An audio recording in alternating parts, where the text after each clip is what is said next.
Hello friends, आज हम सीखेंगे टैली में कुछ शॉर्टकट कीज जो कीबोर्ड का यूज करके हम करेंगे। तो पहली कीबोर्ड की सीखते हैं हम Alt E। मान लो अगर किसी डाटा को हमें एक्सपोर्ट करना है, चाहे वो एक्सेल फाइल हो और चाहे हमें पीडीएफ फाइल बनानी हो, दोनों तरीके से हम देखते हैं।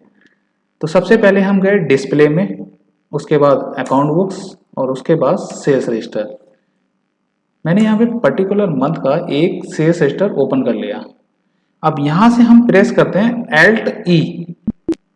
Alt E प्रेस करने के बाद N प्रेस करते हैं और यहाँ पे देखते हैं, ये देखो यहाँ सारे फॉर्मेट आ रहे हैं। आपको एक्सेल में चाहिए, जेपीजी, पीडीएफ। तो सबसे पहले हम देखते हैं पीडीएफ में।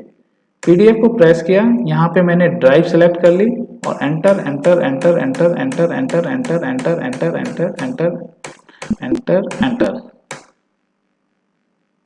ये देखो, ये आ गई हमारी एक्सपोर्ट होके पीडीएफ फाइल में।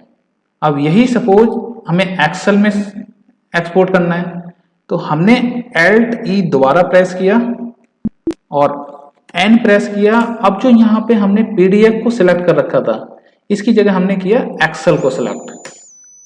फिर हमने यहाँ पे डी ड्राइव या ई ड्राइव, जिसमें भी आपको सेव करना हो, enter enter enter enter enter enter enter enter enter enter enter enter enter enter. इस तरीके से ये फाइल हमारी एक्सेल में अब एक्सपोर्ट हो जाएगी। तो वेट करते हैं सम टाइम। ये फाइल हो गई हमारी, देखो एक्सेल में एक्सपोर्ट इस तरीके से।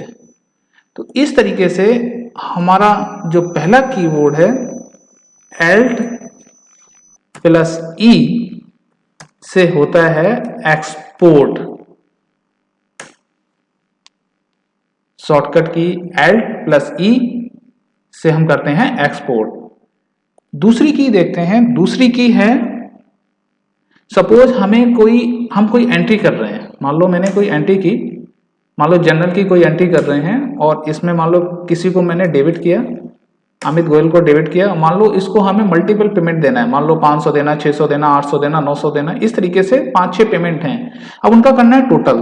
तो ये देखो राइट हैंड साइड में कंट्रोल प्लस एन, यहाँ पे मैंने क्या किया, कंट्रोल एन, और यहाँ पे मैंने 250, 650, 150, ये देखो इस तरीके से मैंने क्या किया, इसमें प्लस कर लिया। ये देखो टोटल आ गया 1300। तो 1300 मैंने यहाँ पे प्रेस कर दिया। इस तरीके से ये हमारा हो जाता है कंट्रोल एन कैलकुलेटर के लिए, इस तरीके से। और कंट्रोल एन कैलकुलेटर के लिए यूज करते हैं हम। तो इस तरीके से हमारा होता है कंट्रोल एन, जिससे हम कैलकुलेटर यूज करते हैं। ये हो गई हमारी सेकंड की, कंट्रोल प्लस एन, इससे हम करते हैं कैलकुलेटर यूज। तीसरी की पे हम आते हैं। तीसरी की होती है, सपोज हमें कोई एंट्री देखनी है या किसी का लेजर देखना है सपोज, तो हमने किया डिस्प्ले, अकाउंट बुक्स और लेजर। सपोज मुझे किसी बैंक का ही लेजर देखना है, मान लो मुझे एक्सिस बैंक का लेजर देखना है। अब यहां पे मुझे क्या करना है, Alt प्लस F2। इससे क्या होगा, किस पीरियड का आपको लेजर देखना है।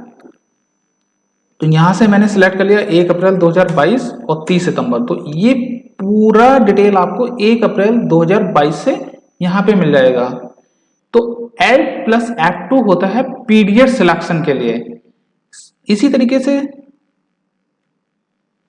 Alt प्लस F2 जो होता है वो होता है पीरियड सिलेक्शन के लिए, पीरियड सिलेक्शन। तीसरी की होती है, मान लो ये कंपनी है हमारी कुणाल ट्रेडर्स के नाम से। अब इसमें मुझे कुछ चेंज करना है, सपोज इसका एड्रेस चेंज करना है या जीएसटी नंबर चेंज करना है, तो इस कंपनी को अल्टर करना है। तो इसके लिए की होती है Alt प्लस F3। तो इस तरीके से जब Alt F3 प्रेस होता है तो इस तरीके से इंफॉर्मेशन कंपनी की खुल जाती है, जिसमें आप select company, create company, alter. Suppose हमें अल्टर करना है, मान लो आप सिलेक्ट कंपनी कर सकते हो, सर्टिफाई कर सकते हो, क्रिएट कर सकते हो दूसरी कंपनी, अल्टर। तो इसमें मैंने मान लो अल्टर, यहाँ पे अगर मुझे किसी का एड्रेस चेंज करना है या इसका जीएसटी नंबर कुछ पुट करना है, एनी इंफॉर्मेशन जो कंपनी से रिलेटेड होती है उसको अगर अल्टर करना है तो Alt F3 का प्रेस करके आप उस कंपनी के नाम को या एड्रेस को अल्टर कर सकते हैं। तो ये फोर्थ की हमारी हो गई Alt प्लस F3 अल्टर के लिए। नेक्स्ट की है Alt P।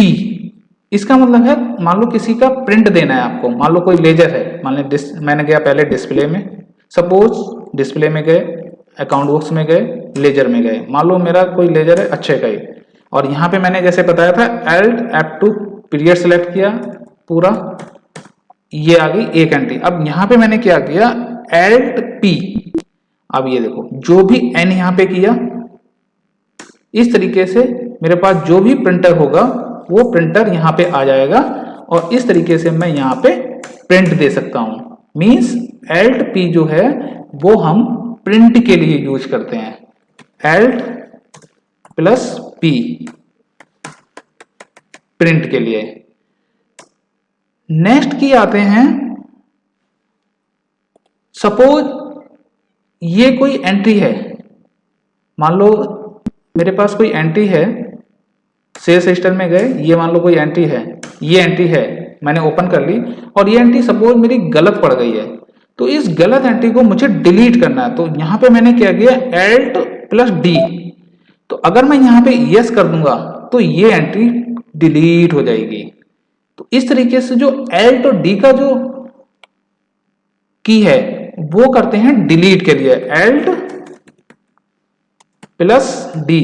इससे जो है वाउचर डिलीट हो जाता है, डिलीट के लिए बेसिकली हम इसको डिलीट के लिए यूज करते हैं। इसके बाद है लैंग्वेज का। अगर सपोज हमें कोई लैंग्वेज, सपोज ये है टैली, गेटवे ऑफ टैली है सपोज, और इसमें ये अभी आ रहा है इंग्लिश में, अगर मुझे चाहता है मैं इसको हिंदी में लेके आऊं तो देखो Alt प्लस K, इसमें देखो इतनी सारी लैंग्वेज आ रही है। अगर सपोज मैं इसको हिंदी सेलेक्ट कर लेता हूं, अब ये देखो आ ई वा दा, ये देखो इस तरीके से ये हिंदी में आ जाता है। बेसिकली लैंग्वेज सिलेक्शन के लिए आता है, टैली के गेटवे ऑफ टैली को देखने के लिए। तो Alt plus K language selection के लिए, अभी हम इसको फिलहाल इंग्लिश में ही कर लेते हैं। तो Alt प्लस K किस लिए यूज होता है, Alt प्लस K होता है लैंग्वेज सिलेक्शन के लिए, लैंग्वेज सिलेक्शन। नेक्स्ट है, नेक्स्ट की है Alt F1।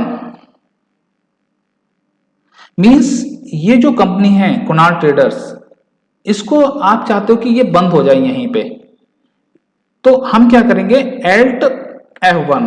अब ये देखो ये कंपनी बंद हो गई और मैं चाहता हूं अब दूसरी कंपनी खोलना, कोई दूसरी कंपनी में काम करना, तो मैंने यहां सिलेक्ट किया और यहां पे उसका पाथ सिलेक्ट कर लिया, तो वो क्या होगा दूसरी कंपनी ओपन हो जाएगी। सपोज ये कुणाल ट्रेडर्स है, इसको मैं चाहता हूं बंद हो जाए और कोई दूसरी कंपनी में काम करना चाहता हूं, तो यहां पे मैंने किया Alt F1 और इसको सिलेक्ट किया, बैक स्पेस से हम ऊपर ले गए, इसको एस्केप किया और यहाँ पे दूसरी कंपनी का पार्ट डाल देंगे जिस कंपनी के बारे में हमें काम करना है। तो इस तरीके से ये Alt F1 हो जाता है कंपनी को शट करने के लिए, Alt plus F1, sorry company shut के लिए। नेक्स्ट की आती है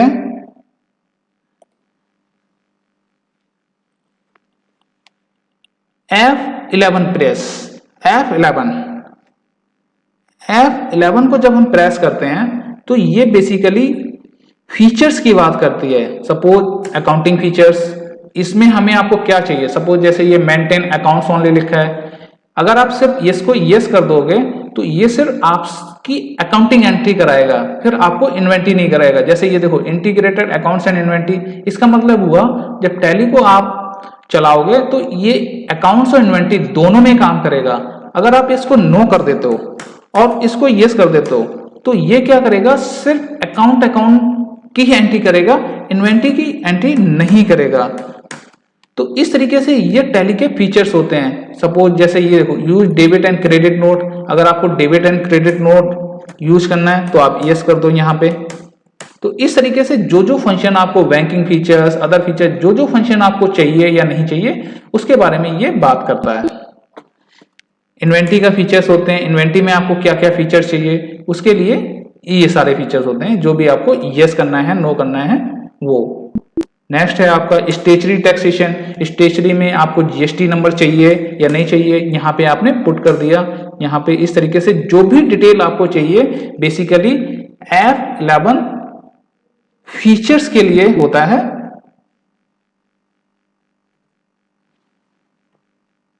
F11 only F11 not alt, this is for features, tally features।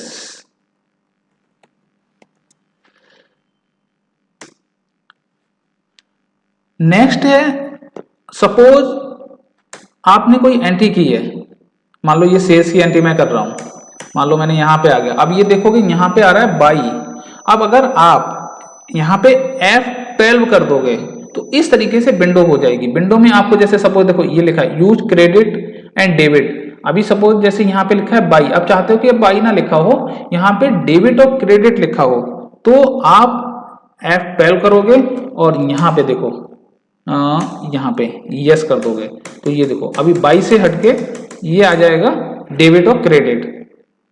Clear? अब जैसे सपोज यहाँ पे आप कर दोगे तो अब ये डेबिट और क्रेडिट। आप कहते हो कि हम डेबिट और क्रेडिट नहीं चाहिए, मुझे टू और बाई ही चाहिए। इस तरीके से ये इन्वेंटरी डिटेल, जो डिटेल्स आपको चाहिए वो इसमें यस और नो आप करते जाओगे। ये बेसिकली कॉन्फ़िगर होता है। तो F12 जो यूज होता है वो होता है कॉन्फ़िगर के लिए। F12 होता है कॉन्फ़िगर के लिए। तो फ्रेंड्स ये थी बेसिकली 10 शॉर्टकट कीज टैली की जो हमने आज सीखी। अगर आपको कोई भी की में डाउट हो रहा है तो मैं ये जो मैंने बनाया है ये मैं मैसेजेस में टाइप कर दूंगा, नीचे डिस्क्रिप्शन में डाल दूंगा, जिससे आपके लिए इजी हो जाएगा। फिर भी अगर कोई आपको डाउट हो तो आप मैसेज में टाइप करके क्वेश्चन पुट कर सकते हैं। I will reply you. Thank you.